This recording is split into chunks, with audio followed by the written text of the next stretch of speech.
unfortunately, all around here is what's happening in Xinjiang is the government of China is coming in and developing this whole area. So it's sad to see all their houses in rubble. But I can understand why the Uyghur people are upset because they're totally changing their tradition.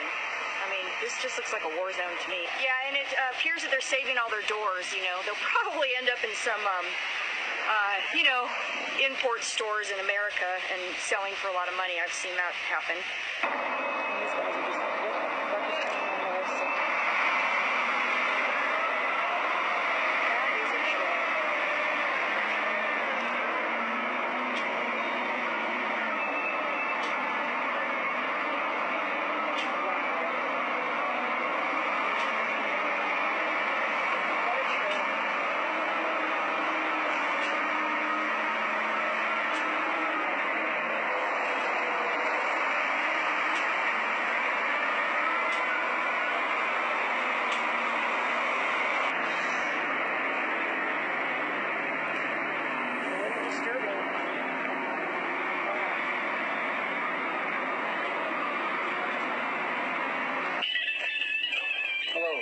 Hello. Assalamu alaikum.